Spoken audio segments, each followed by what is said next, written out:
Jemaat yang dikasihi Tuhan, inilah sikap dan cara menyembah Tuhan di dalam ibadah online. Yang pertama, sama seperti ibadah di gereja. Yang kedua, gunakanlah pakaian yang rapi dan membawa Alkitab. Yang ketiga, berdoalah bersama sebelum dimulainya ibadah ini. Yang keempat, nyalakan TV atau HP atau tablet saudara. Dan yang kelima, ikuti setiap perkataan liturgos. Yang keenam, dengarkanlah khotbah dengan seksama. Yang ketujuh, berikanlah persembahan sebagai tanda syukur kita kepada Tuhan melalui transfer online banking yang nanti akan tertera pada layar saudara. Dan yang terakhir, tutuplah dengan doa bersama. Demikian sikap dan cara menyembah Tuhan dengan online.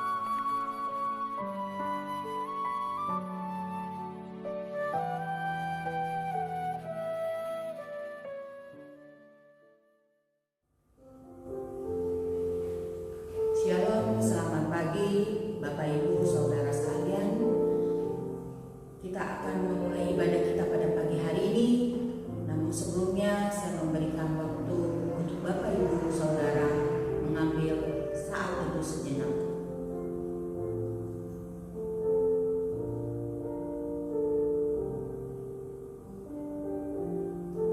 Amin. Saya undang Bapak Ibu Saudara untuk bangkit berdiri. Kita mau memulai ibadah ini dengan menaikkan pujian, sembahlah kepada Tuhan.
Dengan menyadari bahwa pertolongan kita adalah di dalam nama Tuhan yang telah menciptakan langit dan bumi.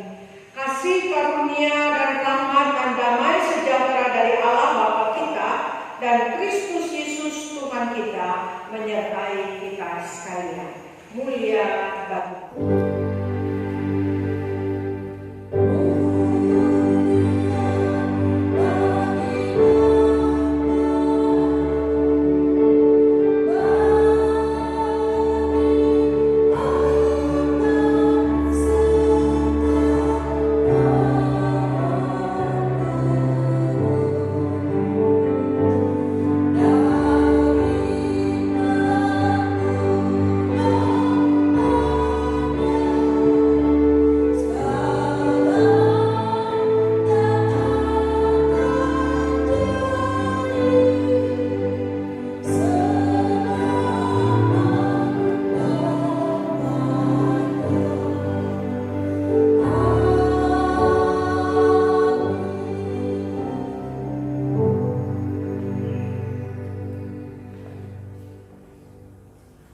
Jemaat yang terkasih di dalam Tuhan Yesus Kristus, firman Tuhan yang menjadi nats pembimbing dalam ibadah kita pagi hari ini terambil dari Lukas 24 ayatnya yang ke-13 sampai 16.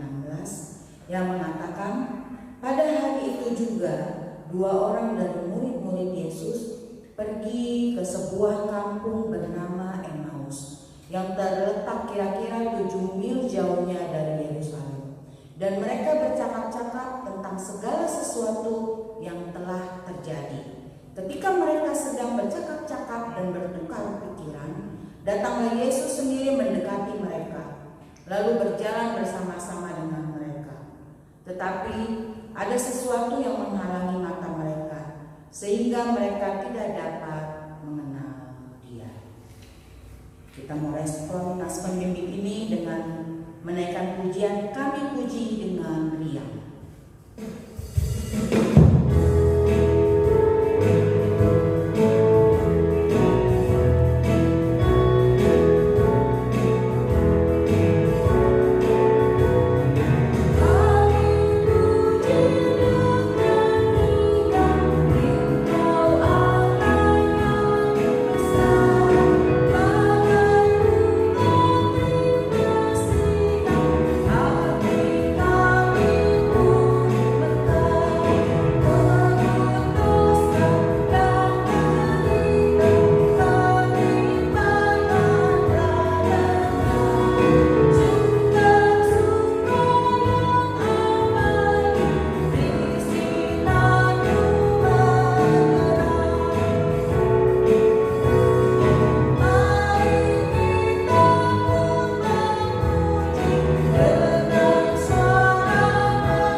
Dari Galatia 5 ayatnya yang ke-13, saudara-saudara, memang kamu telah dipanggil untuk merdeka, tetapi janganlah kamu mempergunakan kemerdekaan itu sebagai kesempatan untuk kehidupan dalam dosa, melainkan layanilah seorang akan yang lain oleh kasih.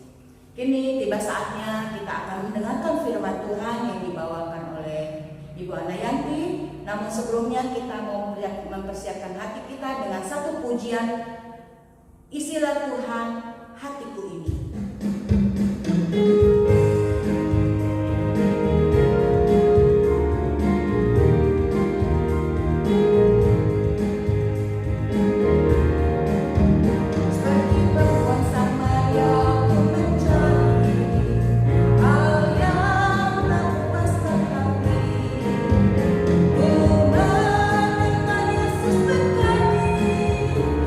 Beroleh hidup yang kekal.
35.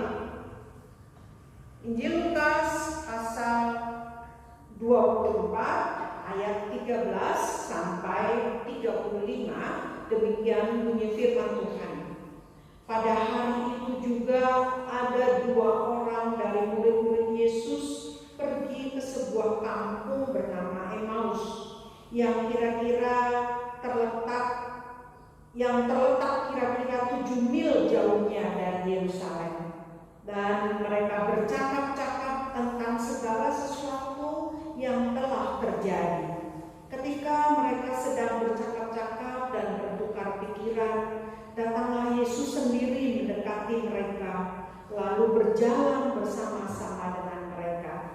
Tetapi ada sesuatu yang menghalangi mata mereka, sehingga mereka tidak dapat mengenal Dia. Yesus berkata kepada mereka, "Apakah yang kamu percakapkan sementara kamu berjalan?" Maka berhentilah mereka dengan muka muram. Seorang dari mereka, namanya Kleopas, menjawabnya, "Adakah engkau satu-satunya orang asing di Yerusalem yang tidak tahu apa yang terjadi di situ pada hari-hari belakangan ini?" Katanya kepada mereka, "Apakah itu?" Jawab mereka, "Apa yang terjadi dengan Yesus orang Nazaret? Dia adalah seorang nabi yang berkuasa dalam pekerjaan dan perkataan di hadapan Allah dan di depan seluruh bangsa kami. Tetapi imam-imam kepala dan pemimpin-pemimpin kami telah menyerahkan Dia untuk dihukum mati, dan mereka telah menyalibkannya. Padahal kami dahulu mengharapkan bahwa Dialah yang datang untuk membebaskan bangsa Israel. Tetapi sementara itu telah lewat 3 hari sejak semuanya itu terjadi. Tetapi beberapa perempuan dari kalangan kami telah mewujudkan kami. Pagi-pagi buta mereka telah pergi ke kubur dan tidak menemukan mayatnya. Lalu mereka datang dengan berita bahwa telah kelihatan kepada mereka malaikat-malaikat yang mengatakan bahwa Ia hidup. Dan beberapa teman kami telah pergi ke kubur itu dan mendapatinya bahwa memang benar yang dikatakan perempuan-perempuan itu, tetapi Dia tidak mereka lihat. Lalu Ia berkata kepada mereka, "Hai kamu orang bodoh, betapa lambannya hatimu, sehingga kamu tidak percaya segala sesuatu yang telah dikatakan para nabi. Bukankah Mesias harus menderita semuanya itu untuk masuk ke dalam kemuliaannya?" Lalu Ia menjelaskan kepada mereka apa yang tertulis tentang Dia dalam seluruh kitab suci, mulai dari kitab-kitab Musa dan segala kitab nabi-nabi. Mereka mendekati kampung yang mereka tuju, lalu Ia berbuat seolah-olah hendak meneruskan perjalanannya. Tetapi mereka sangat mendesaknya, katanya, "Tinggallah bersama-sama dengan kami, sebab hari telah menjelang malam dan matahari hampir terbenam." Lalu masuklah Ia dan tinggal bersama-sama dengan mereka. Waktu Ia duduk makan dengan mereka, Ia mengambil roti, mengucap berkat, lalu memecah-mecahkannya dan memberikannya kepada mereka. Ketika itu terbukalah mata mereka dan mereka pun mengenal Dia. Tetapi Ia lenyap dari tengah-tengah mereka. Kata mereka seorang kepada yang lain, "Bukankah hati kita berkobar-kobar ketika Ia berbicara dengan kita di tengah jalan, dan ketika Ia menerangkan kitab suci kepada kita?" Lalu bangunlah mereka dan terus kembali ke Yerusalem. Di situ mereka mendapati ke-11 murid itu. Mereka sedang berkumpul bersama-sama dengan teman-teman mereka. Kata mereka itu, "Sesungguhnya Tuhan telah bangkit dan telah menampakkan diri kepada Simon." Lalu kedua orang itu pun menceritakan apa yang terjadi di tengah jalan dan bagaimana mereka mengenal Dia pada waktu Ia memecah-mecahkan roti. Demikian jauh pembacaan firman Tuhan. Yang berbahagia adalah kita sekalian yang mendengar firman, menyimpan dan melakukannya dalam dalam kehidupan kita. Haleluya.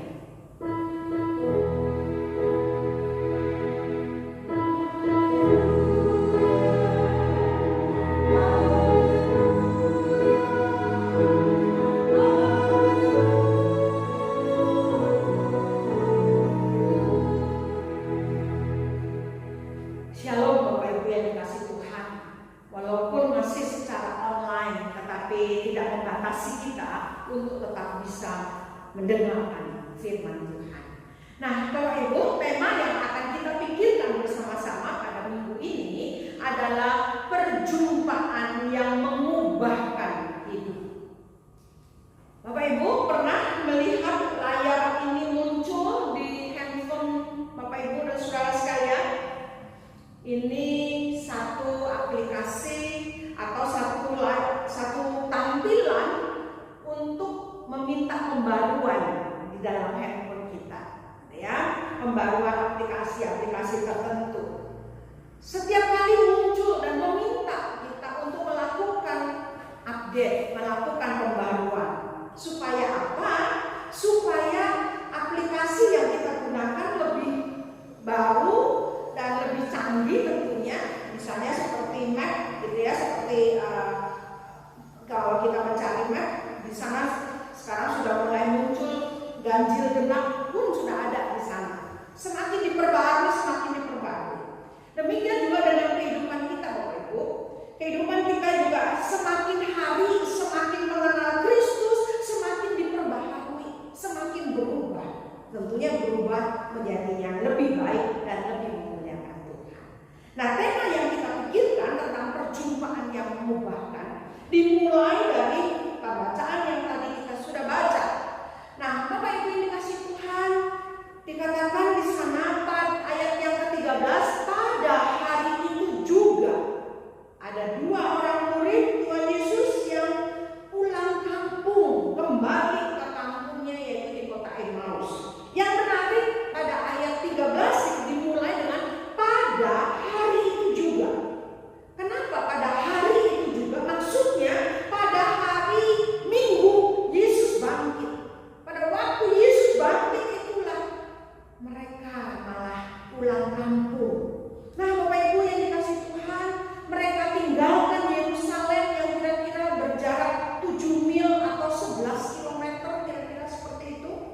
Mereka tinggalkan Yerusalem dengan kekecewaan, kedukaan, dengan bingung, simpang siur, dan itulah kekacauan yang terjadi di dalam hati mereka. Dan itu menjadi pembicaraan mereka menuju ke desa mereka, ke kampung mereka, ke kampung Emmaus. Dan di tengah jalan Tuhan Yesus datang bersama dengan mereka dan mencari informasi kepada mereka.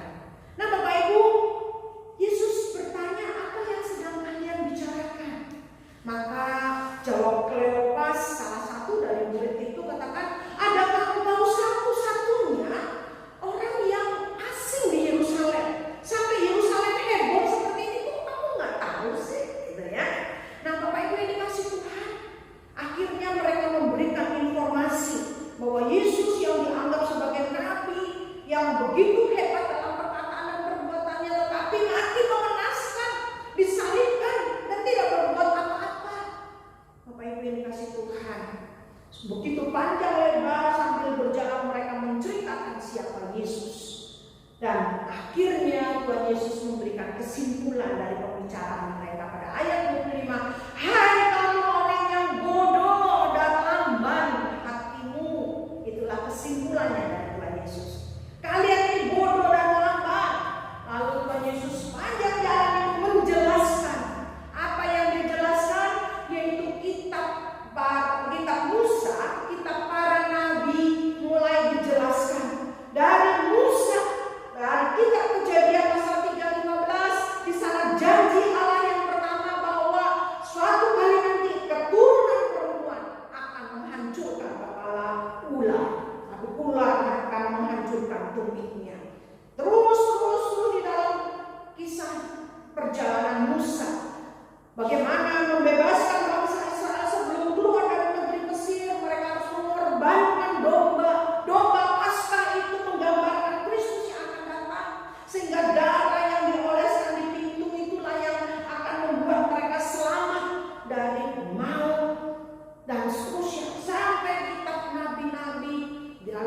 Yesaya bagaimana anak Allah itu, hamba Allah itu akan seperti domba yang belum dibawa ke pembantaian dan sebagainya. Memang tidak ditulis di dalam kitab ini karena terlalu banyak dan hampir semuanya mengarah kepada Sang Mesias itu, utusan Allah.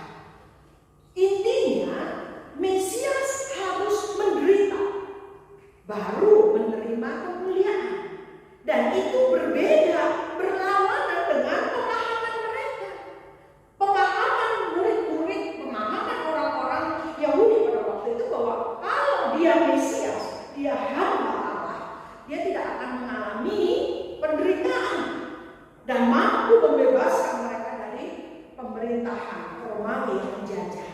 Tetapi justru Kristus menjelaskan bahwa Mesias harus menderita terlebih dahulu sebelum menerima kemuliaan. Nah, Bapak Ibu, ketika Tuhan Yesus menjelaskan apa reaksi mereka? Reaksi mereka pada ayat yang ke-32 dikatakan hati mereka berkobar-kobar. Berbeda ketika mereka belum mendapatkan penjelasan dari Kristus. Pada awal mereka berjalan meninggalkan Yerusalem, hatinya kacau, hatinya penuh dengan duka, simpang siur, kebingungan dan sebagainya. Tetapi setelah mendapatkan penjelasan dari Kristus, reaksi pertama hati mereka berkobar-kobar, dikobarkan kembali semangat mereka. Reaksi yang kedua, mereka kembali ke Yerusalem dan di sanalah mereka bersaksi dan bersekutu kembali dengan murid-murid yang lain, apapun resikonya. Itu pada ayat yang ke-32. Nah, Bapak Ibu yang dikasih Tuhan, inilah reaksi mereka setelah pemahaman mereka dibukakan. Mereka berjumpa dengan Kristus dan Kristus mengubahkan mereka. Nah, Bapak Ibu yang dikasih Tuhan, ciri-ciri orang yang kurang memiliki pemahaman yang benar tentang Kristus, cirinya ini: mudah menjadi kecewa dan meninggalkan persekutuan. Itu cirinya orang yang belum memiliki pemahaman yang benar tentang Kristus. Gampang sekali menjadi kecewa dan gampang sekali meninggalkan persekutuan. Suatu kali saya berjumpa dengan seorang tante yang sudah lama sekali dia tidak mau lagi menjadi majelis. Lalu mulai saya ngobrol dengan tante ini, "Tante, kenapa gak mau jadi majelis lagi? Padahal dulu waktu muda tante begitu giatnya untuk menjadi menjabat sebagai majelis dengan begitu setia." Lalu dia mulai cerita. Dia katakan, "Saya mau mendapatkan satu pengalaman yang pahit. Saya itu dimintain hutang, ini zaman dulu ya, dimintain hutang sama beberapa jemaat. Lalu saya pinjemin tuh uang, katanya yang buat berobat anaknya, tanggal sekian mau bayar dan sebagainya.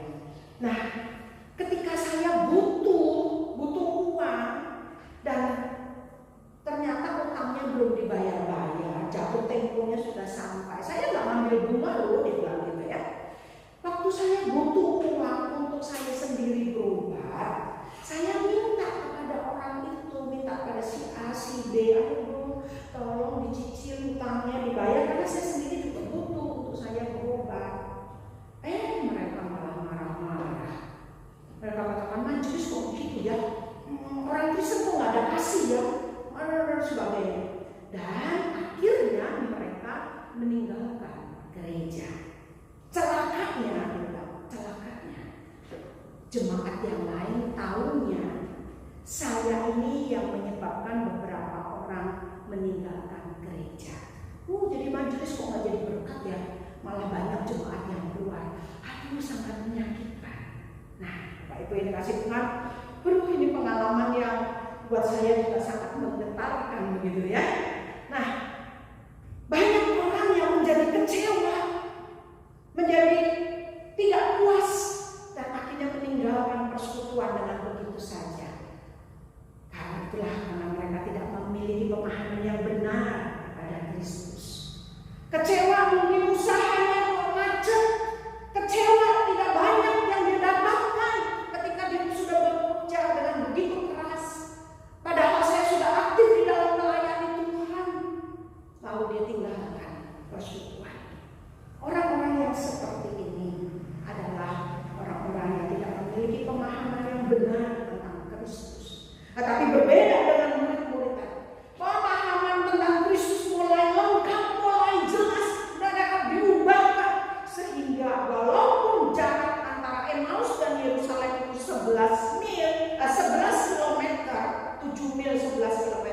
mereka balik lagi, kembali lagi ke Yerusalem untuk menikmati persekutuan, bersaksi apapun resikonya bersama dengan mereka. Bagaimana dengan saudara dan saya? Adakah kita walaupun banyak kesulitan, banyak pergumulan, tetap mau berjalan bersama Kristus? Tetap mau memikul salib bersama Dia? Ataukah kita meninggalkannya? Mari Bapak Ibu, pemahaman yang benar ketika kita berjumpa dengan Kristus itu sangat mempengaruhi kehidupan kita. Nah, pemahaman yang benar terhadap Kristus dapat kita alami jikalau kita menyediakan waktu bersama Tuhan. Nah, Bapak Ibu, kita lihat bagaimana kedua orang murid tadi, Kleopas dan temannya, ketika Yesus bergabung di dalam pembicaraan dan perjalanan mereka welcome. Ya, mereka menerima, mereka mendengarkan penjelasannya. Bahkan ketika sudah hari menjelang malam, mereka sudah sampai di rumahnya dan mereka memaksa Yesus untuk masuk ke dalam rumahnya. Dan di dalam rumahnya mereka menghidangkan dan makan bersama. Artinya mereka menyediakan hati, menyediakan diri untuk bersama dengan Kristus. Dan di sana mereka mendapatkan perubahan hidup. Nah, Bapak Ibu yang dikasihi Tuhan, mungkin dulu kita katakan, saya tidak ada waktu, 24 jam saya dikejar dengan waktu, habis waktu untuk kegiatanku sendiri, sehingga buat saya baca Alkitab tidak sempat. Sekarang Tuhan berikan kesempatan yang banyak kepada kita untuk di rumah. Jangan habiskan waktu kita dengan handphone kita, atau habis waktu dengan hobi kita, mungkin hobi memasak dan sebagainya. Hati-hati Bapak Ibu, Tuhan punya rencana. Melalui COVID ini membuat kita harus kembali datang kepada Dia, menyediakan waktu bersama dengan Dia, supaya Dia mengubah hidup kita untuk serupa dengan Dia. Bapak Ibu, ini satu lukisan yang sangat menarik. Seorang yang sedang melukis bonekanya, begitu ya, dengan begitu indah. Dia ingin bonekanya mirip cantiknya dengan dirinya. Kira-kira Allah juga ingin kita seperti Dia. Allah ingin kita serupa dengan Dia. Tapi bagaimana kita bisa serupa dengan Dia kalau kita tidak menyediakan waktu bersama dengan Dia? Mari Bapak Ibu, di tengah COVID yang seperti ini, menjadi momen yang sangat penting, menjadi titik awal membiasakan diri bersekutu dengan keluarga. Mari bersama-sama membaca firman, berdoa bersama dengan keluarga. Ini titik awal untuk selanjutnya sampai COVID ini lewat.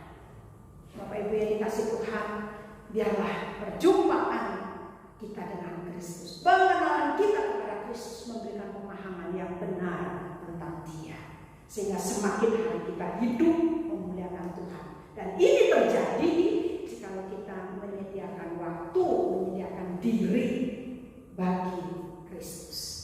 Biar Tuhan berkati kita semua. Mari kita akan berdoa. Bapa di dalam surga, terima kasih untuk firman-Mu. Ampuni kami ketika kami masih kurang berdiam diri, menyediakan waktu bagi Engkau. Kami ingin menjadi orang-orang yang diubahkan, sehingga kami memiliki pengenalan yang benar terhadap Engkau. Firman sudah ditaburkan meneraikan dalam hati kami, ya Tuhan. Bapa di surga, bersama-sama kami menaikkan syafaat, berdoa bagi wabah COVID ini Tuhan. Kami tetap memohon belas kasihan-Mu untuk menghentikan COVID ini Tuhan. Bukan hanya dalam negeri kami ini, tetapi juga negara-negara seluruh dunia ini. Engkau yang menghentikannya, dan Engkau tetap memelihara setiap anak-anak-Mu Tuhan. Dan kami berdoa, berkati mereka yang terpapar dengan COVID ini, dengan jamahan dan belas kasihan Tuhan, boleh Kau nyatakan, Kau sembuhkan mereka. Berkati tim medis, Tuhan juga peliharakan mereka. Berkati bangsa dan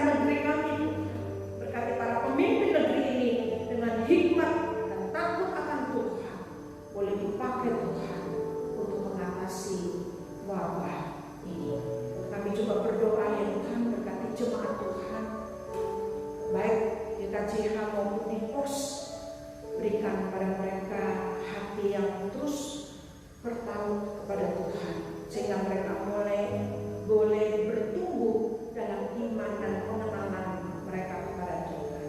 Berkati usaha dan pekerjaan mereka, kiranya Engkau sendiri hari lepas hari tetap memelihara mereka. Inilah seluruh doa kami Tuhan, yang kami panjatkan hanya di dalam nama Tuhan Yesus yang telah mengajar kami berdoa. Bapa kami dalam surga, dikuduskanlah nama-Mu, datanglah kerajaan-Mu, jadilah kehendak-Mu di bumi seperti di surga. Berikanlah kami pada hari ini makanan kami yang secukupnya, dan ampunilah kami akan kesalahan kami, seperti kami juga mengampuni orang yang bersalah kepada kami. Dan jangan membawa kami ke dalam pencobaan, tapi lepaskanlah kami daripada yang jahat, karena Engkau yang mempunyai kerajaan dan kuasa dan kemuliaan sampai selama-lamanya. Amin. Bapak, Ibu, dan saudara semuanya, kini tiba saatnya kita akan memberikan persembahan. Kita bisa memberikan persembahan melalui transfer ke rekening yang sudah tertera di samping layar ini.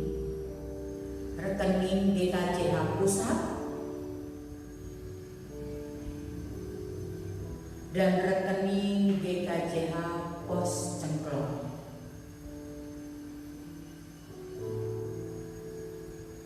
Mari saudara-saudara, kita berdoa untuk persembahan ini. Terima kasih ya Tuhan untuk semua berkat yang sudah Tuhan berikan kepada kami dari hari lepas hari. Baik itu berkat kesehatan, keselamatan, perlindungan, dan apa yang sudah kami terima ya Tuhan. Terima kasih ya Tuhan.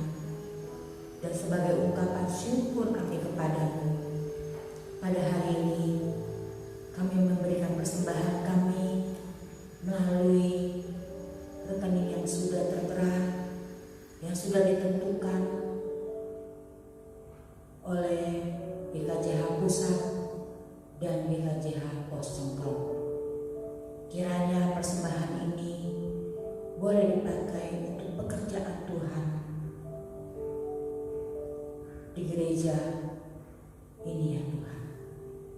Terima kasih untuk semua yang sudah Tuhan berikan, kasih, perlindungan. Kami mengucap syukur ya Tuhan. Dalam nama Tuhan Yesus kami sudah berdoa. Amin. Jemaat yang terkasih di dalam Yesus Kristus, marilah kita bangkit berdiri bersama dengan gereja dari segala abad dan tempat. Marilah kita mengikrarkan pengakuan iman percaya kita sesuai dengan pengakuan iman rasuli dengan berkata, Aku percaya kepada Allah Bapa yang Maha Kuasa, Khalik langit dan bumi, dan kepada Yesus Kristus, Anaknya yang tunggal Tuhan kita, yang dikandung dari Roh Kudus, lahir dari anak darah Maria, yang menderita di bawah pemerintahan Pontius Pilatus, disalibkan, mati dan dikuburkan, turun dalam kerajaan maut. Pada hari yang ketiga, bangkit pula dari antara orang mati, naik ke surga, duduk di sebelah kanan Allah, Bapa yang Maha Kuasa, dan akan datang dari sana untuk menghakimi orang yang hidup dan yang mati. Aku percaya kepada Roh Kudus, gereja yang kudus dan am, persekutuan orang kudus, pengampunan dosa, kebangkitan orang mati, dan hidup yang kekal. Kita tetap berdiri, kita akan mengakhiri ibadah kita pada pagi hari ini dengan menaikkan pujian pemutusan Tinggal Sertaku.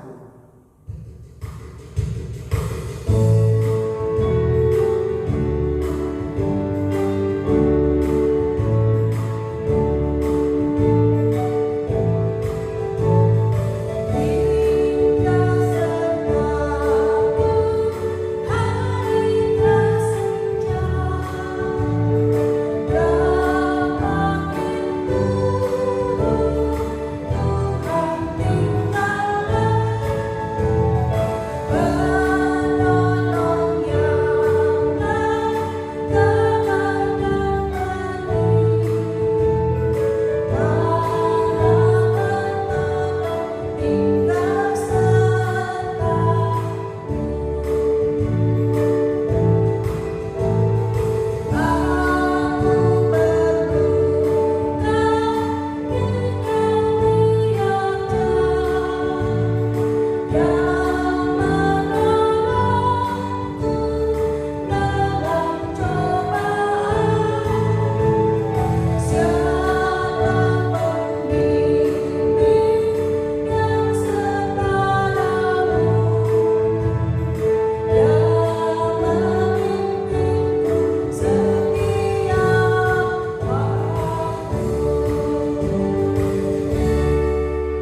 Yesus Kristus dan kasih Allah Bapa serta persekutuan Roh Kudus menyertai kita sekalian dari sekarang sampai selama-lamanya. Amin.